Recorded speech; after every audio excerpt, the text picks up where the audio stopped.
And after I came, I thought that...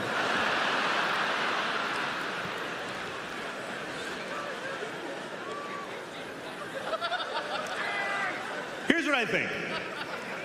Here's what I think about Jesus, because I was raised Catholic, and my main feeling about Jesus is that I feel sorry for him. I feel sorry for Jesus. I think he had a hard life. The last day was particularly difficult, but he had a hard life, Jesus. He had to wear that underwear, that thong, just that fucking dish rag, just burlap yanked up. Ugh, imagine. Just the rash, fuck. But I've been thinking a lot about Jesus, and I've been thinking about a lot about his life, and I started reading a book. I have one here. I have a book about Jesus right here that I want to share with you. This is a book about Jesus Christ. Just give me a minute here. Okay, this is a book about Jesus. Actually, the whole book is not about Jesus. Only this much. Only that much is about Jesus. The rest of it is the Jews going like, and then we walked for 50 years in the desert, and we only had a little bit of oil. It was difficult. It's verbose. It's a lot. Look at it. It's just Jews just fucking, and then Jacob bought a goat, and he had Isaac, who had Ruth, who had Abraham. And Abraham lived to be 800. Yeah, I bet he did, too. The Jews in the early chapters are all like 800, and then God was like, I can't with these fucking Jews for 800 years. I can't. We're starting heart disease right now. Cut them down to 10%. But so that's the Jews part. And this is the Jesus part. And they tell you the life of Jesus. But here's the weird part. They tell it to you again and again and again and again. They keep telling the same story.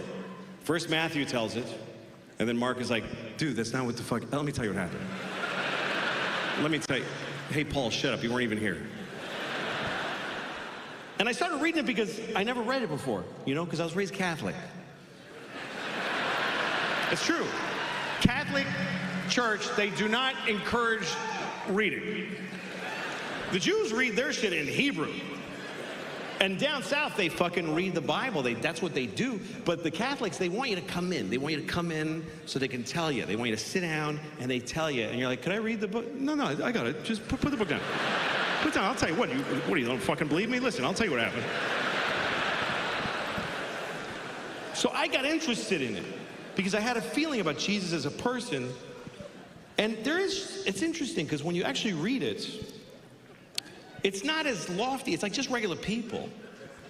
Like here's this story of Jesus turning water into wine, okay? This is John chapter 2, okay? The word of the Lord. Okay, here we go. Okay, here's what it says. Just listen. Just listen to the first part. Okay. And the third day, there was a marriage in Cana of Galilee, and the mother of Jesus was there. And both Jesus was called and his disciples to the wedding. And when they wanted wine, the mother of Jesus saith unto him, they have no wine here.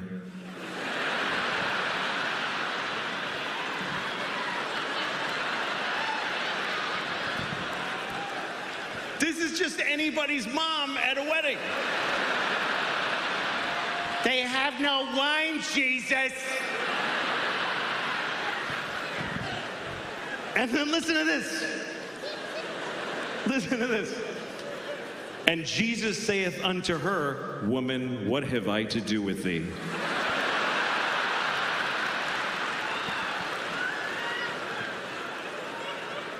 Jesus is like, Mom, don't. Fucking don't.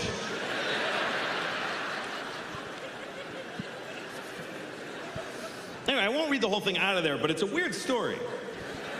Because he's at a wedding, and they don't have any wine, so he goes to the guy who runs the wedding and goes, hey, what's up? And the guy goes, yeah, sorry, man, there's no wine. And Jesus says, look in the water barrel. That's all he says. Just look at the water barrel, like a close-up magician, like flip over the card. Maybe it's not the Red Queen. So the guy looks in the water barrel, and he had turned it all into wine, and everyone rejoiced. Except the guy running the wedding was probably like, We did need some water. This is actually a bigger problem. I have a feeling a lot of his miracles were met with mixed, like, thanks, Jesus, fuck. That's a lot of fucking fish, Jesus.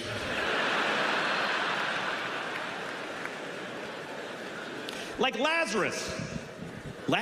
Jesus brought Lazarus back from the dead. Lazarus had been dead for 4 days. And Jesus went to his tomb and he just said, "Rise, Lazarus." And it worked. Lazarus came out of the tomb like, and Lazarus' wife was like, "Are you fucking kidding me right now?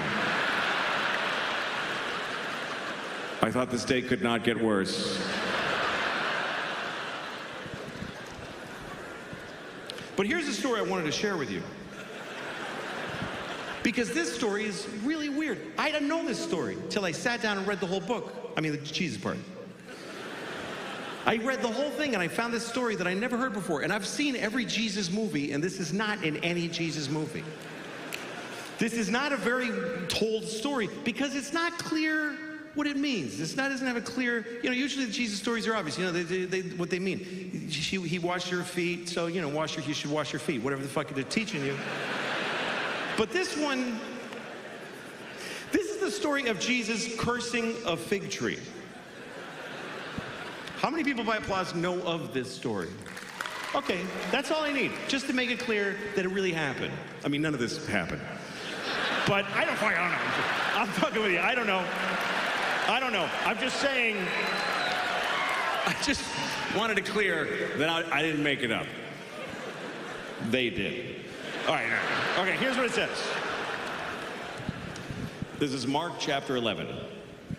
It's when Mark went broke. Okay.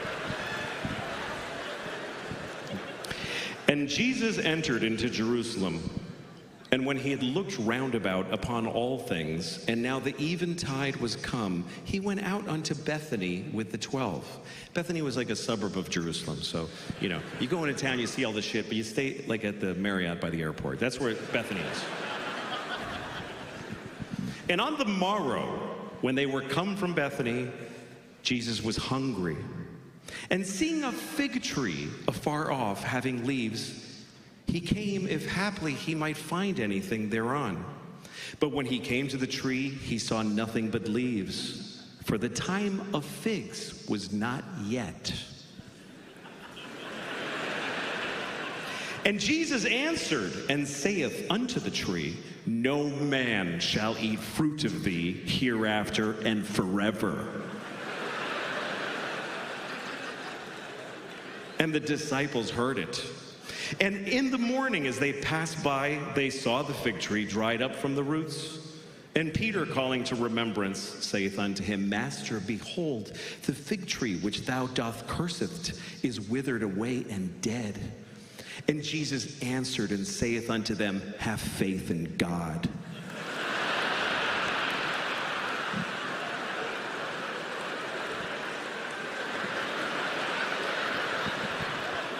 What the fuck kind of a Jesus story is that?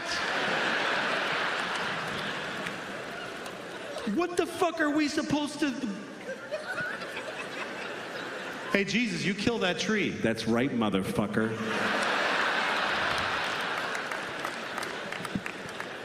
What are we supposed to learn from cranky, hungry Jesus? There's no figs on the tree, so he's like, You're fucking dead, you piece of shit tree. You're fucking dead. And the tree's like, But the time of figs is not yet. It's just, I need another week. You want fruit out of season, go to Whole Foods, you fucking Jew. I didn't do anything.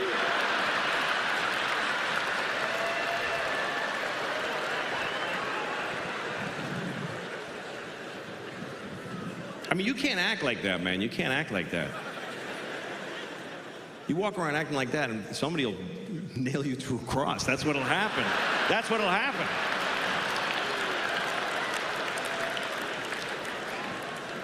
There's a few missteps in the Jesus story, I'm telling you. Like when he went to Jerusalem for the first time, his friends put him on a donkey and they took him through town, through Jerusalem, and they're like, King of the Jews, y'all. King of the motherfucking Jews. And the Jews did not like that. The Jews were like, not my president, whatever. So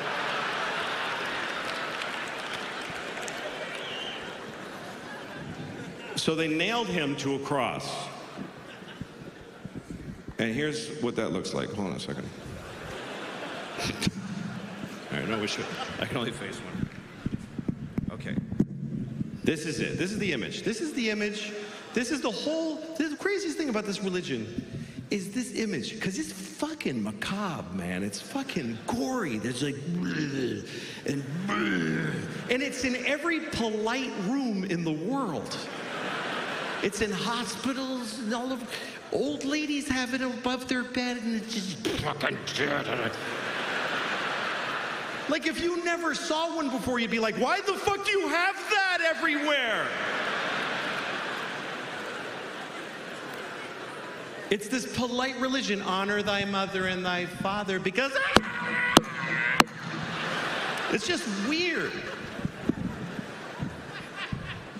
But I love this image. I really do. I love it. I was raised Catholic, and I look at it all the time. Every time I walk by a church, I go to look at their Jesus. Because they're all different. Every Jesus is a little different. Sometimes Jesus is suffering. And sometimes he's just like, well, I really got myself in a noodle this time, boy.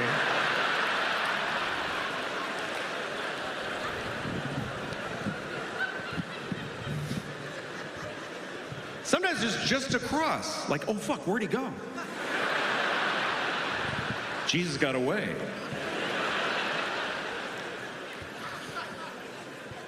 I was in a Korean church once. I went to a Korean church, and they had a Korean Jesus. Korean Jesus with the... Don't get mad. How would I know? It was a Korean Jesus. I can't say Korean Jesus and do nothing. It was a Korean Jesus. Well, usually Jesus has blonde hair and blue eyes, which he didn't have. But that's who won everything, so they get to draw him. The truth is Jesus was black, but that's rare. It's rare to see a black Jesus. Hey, man, get me the fuck down from here, whatever. Black.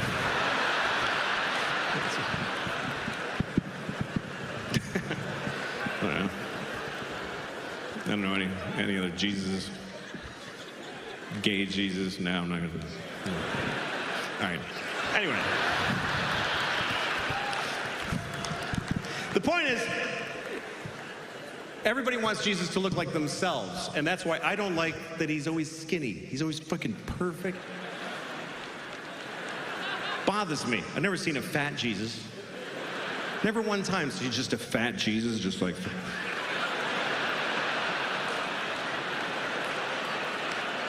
with like 10 nails in each hand. Just...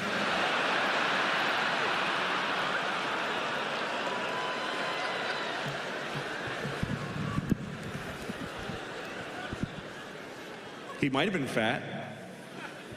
I'll tell you what Jesus was not, is Korean.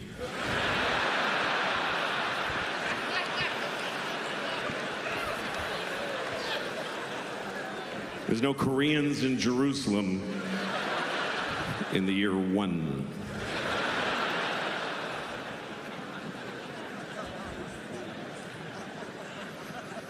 But I was raised Catholic, and I'm not Catholic anymore. I didn't like that religion because they tell you you're going to hell, even when you're a kid. 5-year-old kids. And the church is like, oh, you're going to hell. Oh, you're going to hell. And you're 5. And you're like, what did I do? And the church is like, you know what you did, you piece of shit. And you're like, oh yeah, fuck. You're a kid going to hell. Imagine and you're going to hell. There's no